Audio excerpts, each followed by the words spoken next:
Saudara, kita bicara mengenai Pantekosta.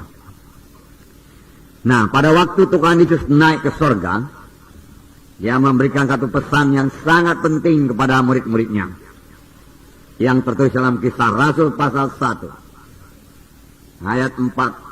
Saya membacakannya lagi kepada saudara.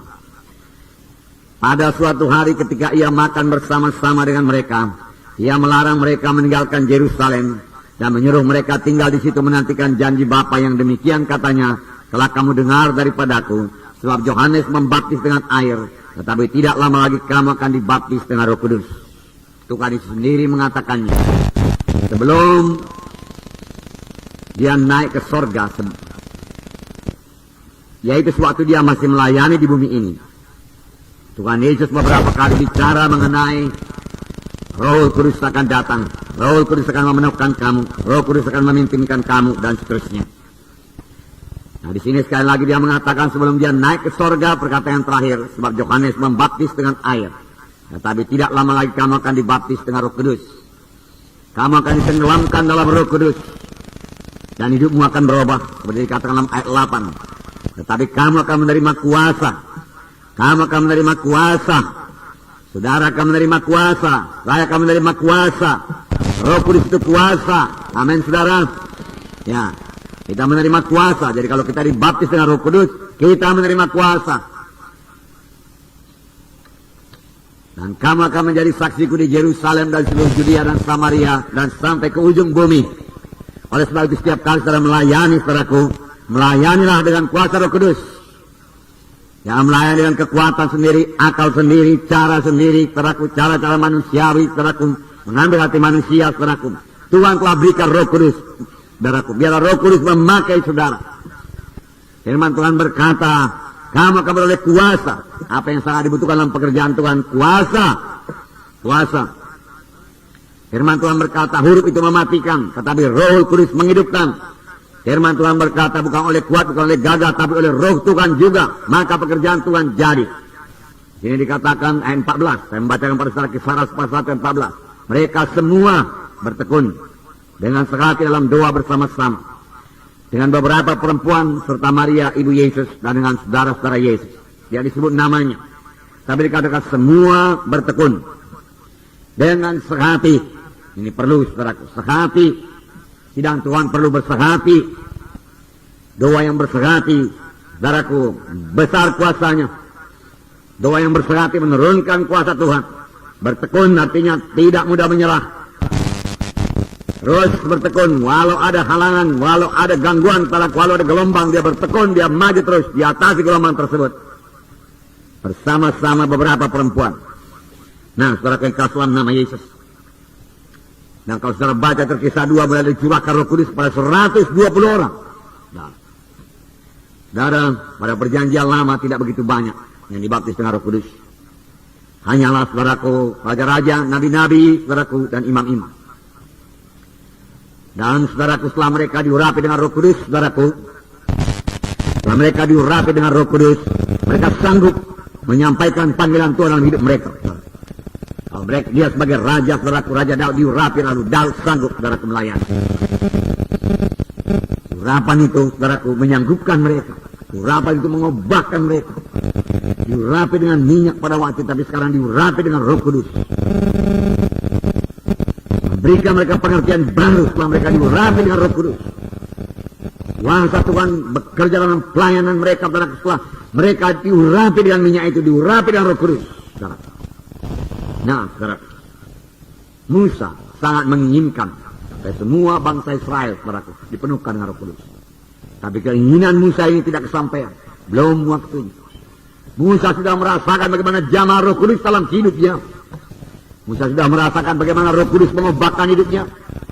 Musa mengalami banyak mujizat Tuhan, saudaraku, sebagai akibat daripada melayani dipimpin oleh Roh Kudus.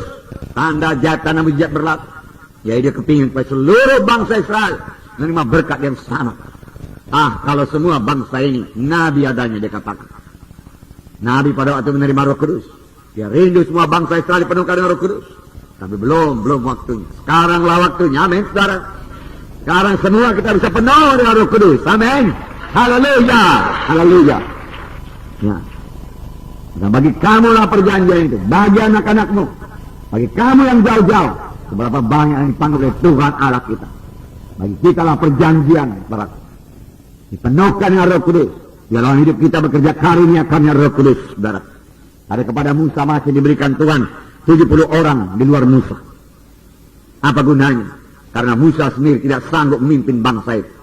Tanpa Roh Kudus tidak ada satu orang pun yang sanggup memimpin bangsa Israel. Supaya mereka sanggup memimpin. Karena Musa telah memilih 70 tua-tua sidang, saudaraku. Tua-tua daripada bangsa itu, saudara. Supaya 70 orang ini bisa memimpin, mereka harus dipenuhkan dengan Roh Kudus. Tanpa dipenuhkan dengan Roh Kudus mereka tidak sanggup. Mari kita buka Bilangan pasal 11. Bilangan pasal 11.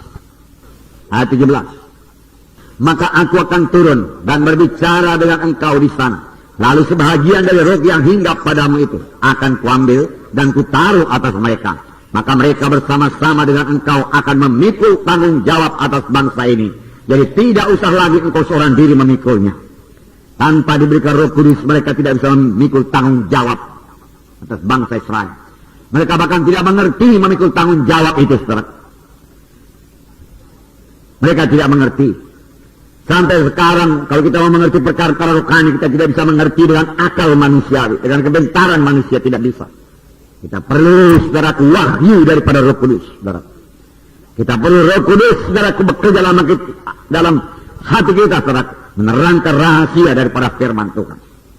Tuhan berkata kepada Musa, kumpulkan 70 tua-tua sidang. Dia katakan, oleh aku mengambil sebahagian daripada roh yang ada padamu dan kutaruh ke atas mereka. Lalu mereka, dia katakan, akan sanggup memikul tanggung jawab atas bangsa Israel bersama-sama dengan engkau.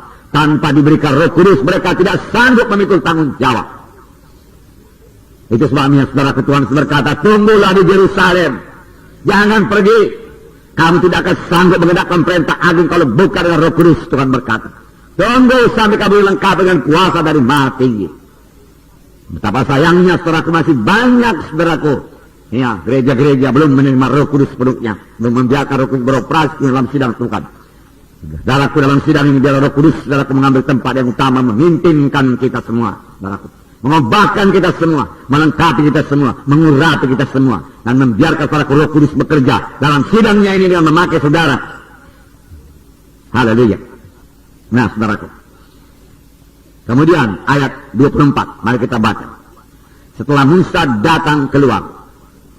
Nah, sekali lagi sama-sama. Setelah Musa datang keluar, disampaikannya firman Tuhan itu kepada bangsa itu. Ia mengumpulkan 70 orang dari para tua-tua bangsa itu dan menyuruh mereka berdiri di sekeliling kemah. Lihat, saudaraku, ini orang yang penuh dengan Roh Kudus. Saudaraku, dia tidak kesulitan akan firman Tuhan. Dia dengar suara Tuhan. Dia pula sidang. Lalu firman Tuhan sini berkata, disampaikannya firman Tuhan itu. Mengapa dia bisa menyampaikan firman Tuhan? Dia sudah terima lebih dahulu firman Tuhan. Amin. Ya. Dalam melayani, terima dulu daripada Tuhan itu yang sampaikan kepada jiwa-jiwa. Amin. Ya. Nah, Roh Kudus yang bicara. Disampaikannya firman Tuhan. Dan karena disampaikannya apa yang dikatakan Tuhan, Tuhan meneguhkan firman-Nya. Tuhan menggenapkan firman-Nya. Nah, ini pelajaran bagi kita. Kalau ada hamba Tuhan tidak menyampaikan naraku firman yang seturut dengan kehendak Tuhan, maka Tuhan tidak akan meneguhkannya. Oleh sebab itu perlu persekutuan yang erat dengan Roh Kudus. Naraku, supaya kita dengar suara Tuhan. Musa mendengarkan suara Tuhan. Haleluya. Ayat 25. Mari kita baca. Lalu turunlah Tuhan dalam awan dan berbicara kepada Musa. Amin. Bicara kepada Musa lagi. Tuhan suka bicara sebenarnya. Dia mau menceritakan banyak perkara kepada kita. Tapi banyak anak-anak Tuhan tidak siap sedia. Tidak mengharapkan Tuhan bicara, tidak ekspektan dia, tidak menunggu. Firman Tuhan berkata, siapa yang menantikan Tuhan akan membarui kuatnya. Nantikan Tuhan dengan merindukan suara Tuhan. Haleluya. Terima kasih Tuhan. Kemudian diambilnya sebagian dari roh yang hinggap padanya dan ditaruhnya atas ke-70 tua-tua itu. Ketika roh itu hinggap pada mereka, kepenuhanlah mereka seperti nabi. Tetapi sudah itu tidak lagi. Kepenuhan seperti nabi,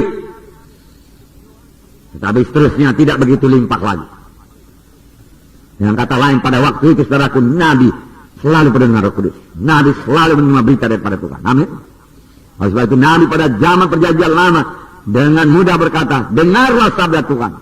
Karena dia dengar dari Tuhan. Dari mana dia dengar? Dari Roh Kudus yang dikaruniakan Tuhan kepadanya.